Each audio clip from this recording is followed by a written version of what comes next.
Now, as I mentioned, let's say you don't have a flat surface to get down on, or you're having more difficulty or pain getting down on and off the floor. What I'm going to have you do is have a seat.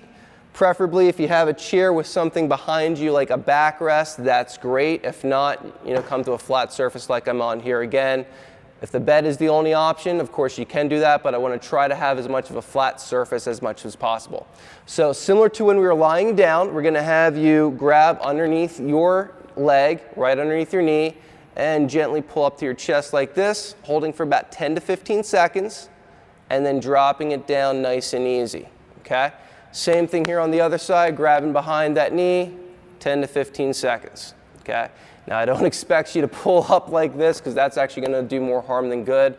So for the seated exercises, you're not going to be doing the both-legged one, just the one leg at a time. But we are going to have you do that piriformis stretch where you cross your leg over like this, take your hand on top of that knee, gently push down. For some of you, that might be enough of a stretch. If you need a little bit more, you can gently pull back away from that stretch.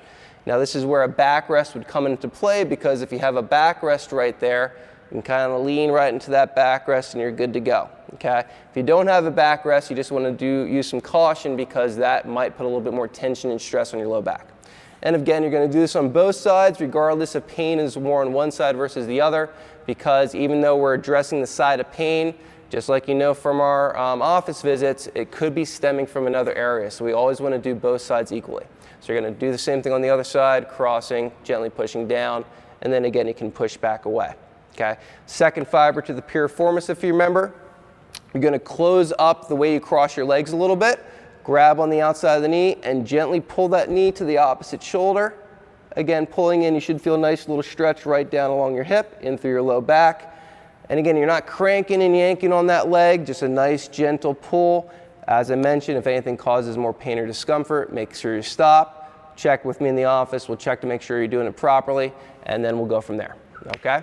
Last stretch I'm going to show you, and this isn't for everyone, so I would direct you to this one if it's an important exercise for you to do. You're still going to come to that flat bench. If you've ever done yoga, you've probably heard of Cobra, okay? It's similar to a Cobra pose, okay? You're going to be right here flat on the floor or on a bench, and you're just going to lightly come up like this. Now make sure with your head and neck, you're not letting your neck hang, you're not looking up to the ceiling. Neck is right in line with your spine, okay? So you can come up to your hands like this. You could also rest on your forearms if that's more comfortable. If, as it's getting more comfortable, you can kind of guide yourself all the way up like this, okay? But only if it's comfortable. And if you're just starting this exercise routine, this isn't something that I would necessarily have you starting with. So that concludes our low back stretch series. Any questions, make sure you grab me in the office, either with myself or Dr. Sarah.